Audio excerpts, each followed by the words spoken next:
ಎಲ್ಲರಿಗೂ ನಮಸ್ಕಾರ. ಮತ್ತು ನಿಮ್ಮೆಲ್ಲರಿಗೂ ನನ್ನ ಯೂಟ್ಯೂಬ್ ಚಾನಲ್ಗೆ ಆತ್ಮೀಯ ಸ್ವಾಗತ. ನಾವು ಈ ದಿನ ಹೆಸರುಬೇಳೆಯ ಡಾಲನ್ನು ಹೇಗೆ ಮಾಡುವುದೆಂದು ನೋಡೋಣ. ನಾನು ಇಲ್ಲಿ 1 ಕಪ್ ಹೆಸರುಬೇಳೆಯನ್ನು ನೀರಿನಿಂದ ಚೆನ್ನಾಗಿ ತೊಳೆದು ನಂತರ ಅದಕ್ಕೆ 1 ಕಪ್ ನೀರು, 1 ಚಿಕ್ಕ ಈರುಳ್ಳಿ, 4-5 ಹಸಿಮೆಣಸಿನಕಾಯಿ ಹಾಗೂ 1 ಟೊಮೆಟೊ, ಸ್ವಲ್ಪ ಹಸಿ ಶುಂಠಿಯನ್ನು ಸೇರಿಸಿ ಕುಕ್ಕರ್ನಲ್ಲಿ ಕುದಿಯಲು ಇಟ್ಟಿದ್ದೇನೆ. ಮತ್ತು ಈಗ ಒಗ್ಗರಣೆ ಸಿದ್ಧ ಮಾಡಿಕೊಳ್ಳಲು ಮಣ್ಣಿನ ಪಾತ್ರೆಗೆ ಸ್ವಲ್ಪ ಎಣ್ಣೆ ಹಾಕಿ, ಎಣ್ಣೆ ಕಾಯ್ದ ನಂತರ ಸಾಸಿವೆ, ಜೀರಿಗೆ, ಕರಿಬೇವಿನ ಎಲೆಗಳು ಮತ್ತು ಬೆಳ್ಳುಳ್ಳಿಯನ್ನು ಹಾಕಿ ಹುರಿದುಕೊಳ್ಳಿ.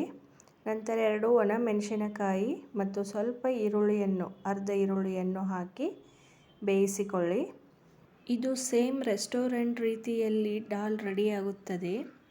ನಾನು ಕುಕ್ಕರ್ನಲ್ಲಿ ಕುದಿಸಿಕೊಂಡಂಥ ಬೇಳೆ ಮತ್ತು ಎಲ್ಲ ತರಕಾರಿಗಳನ್ನು ತೆಗೆದುಕೊಂಡು ಇಟ್ಟಿದ್ದೇನೆ.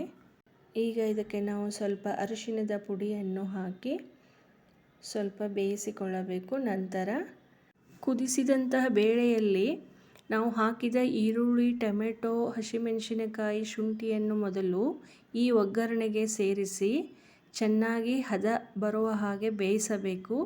ನಂತರ ರುಚಿಗೆ ತಕ್ಕಷ್ಟು ಉಪ್ಪನ್ನು ಇಲ್ಲಿ ನಾನು ಸೇರಿಸಿ ನಂತರ ಇದನ್ನು ಸೌಟ್ನಿಂದನೇ ಸ್ನ್ಯಾಶ್ ಮಾಡಬೇಕು. ಈ ರೀತಿ ಆಗುತ್ತದೆ. ನಂತರ ಇದಕ್ಕೆ ಉಳಿದಂತಹ ಬೇಳೆಯನ್ನು ಸೇರಿಸಿ ಮಿಕ್ಸ್ ಮಾಡಿಕೊಳ್ಳಿ. ನಮ್ಮ ಮನೆಯಲ್ಲಿ ಈ ಡಾಲ್ ವಾರದಲ್ಲಿ 3ರಿಂದ 4 ದಿನ ಮಾಡುತ್ತೇನೆ. ಎಲ್ಲರಿಗೂ ಬಹಳ ಇಷ್ಟ.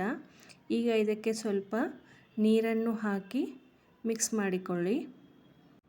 ನೀರನ್ನು ನೋಡಿಕೊಂಡು ಹಾಕಿ, ಅತಿಯಾಗಿ ತೆಳುವಾದರೆ ಟೇಸ್ಟ್ ಚೆನ್ನಾಗಿ ಬರೋದಿಲ್ಲ. ಇಲ್ಲಿ ಇನ್ನೊಂಚೂರು ಉಪ್ಪು ಮತ್ತು ಕೆಂಪು ಖಾರದ ಪುಡಿ ಹಾಗೂ ಕಸೂರಿ ಮೇಥಿಯನ್ನು ಹಾಕಿ ಮಿಕ್ಸ್ ಮಾಡಿಕೊಳ್ಳುತ್ತಿದ್ದೇನೆ. ಈ ಹೆಸರುಬೇಳೆ ಡಾಲ್ ಕೇವಲ ಅನ್ನದ ಜೊತೆ ಮಾತ್ರವಲ್ಲ, ರೊಟ್ಟಿ ಹಾಗೂ ಚಪಾತಿಯ ಜೊತೆಯೂ ತುಂಬ ರುಚಿಕರವಾಗಿ ಟೇಸ್ಟ್ ಹತ್ತುತ್ತದೆ. ಹಾಗೆ ನಾನು ಇದಕ್ಕೆ ಮೇಲೆ ಹಸಿ ಕೊತ್ತಂಬರಿಯನ್ನು ಹಾಕಿ 1-2 ನಿಮಿಷ ಕುದಿಸಿದರೆ ಸಾಕು.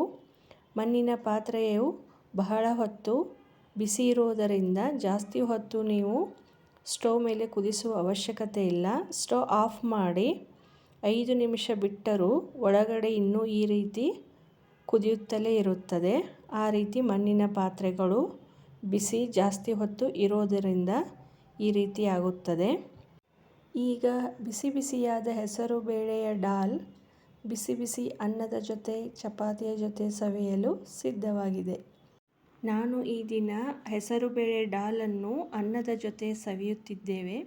ಹಾಗೆ ಇದರ ಸವಿಯನ್ನು ಇನ್ನಷ್ಟು ಹೆಚ್ಚಿಸಿಕೊಳ್ಳಲು, ಆರೋಗ್ಯವನ್ನು ಇನ್ನಷ್ಟು ಹೆಚ್ಚಿಸಿಕೊಳ್ಳಲು ಇದರ ಜೊತೆ ಇನ್ನೊಂದು ತರಕಾರಿಯನ್ನು ಈ ಅನ್ನದ ಪ್ಲೇಟಿಗೆ ಸೇರಿಸಲು ಇಷ್ಟಪಟ್ಟು 1 ಚಿಕ್ಕ ಹಾಗಲಕಾಯಿಯನ್ನು ರೌಂಡ್ ಶೇಪ್ನಲ್ಲಿ ಕಟ್ ಮಾಡಿಕೊಂಡು ಸ್ವಲ್ಪ ಉಪ್ಪು ಮತ್ತು ಸ್ವಲ್ಪ ಎಣ್ಣೆಯನ್ನು ಹಾಕಿ ಸ್ವಲ್ಪ ಹುರಿದುಕೊಳ್ಳಬೇಕು.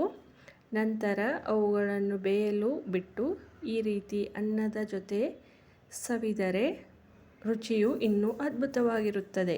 Thank you.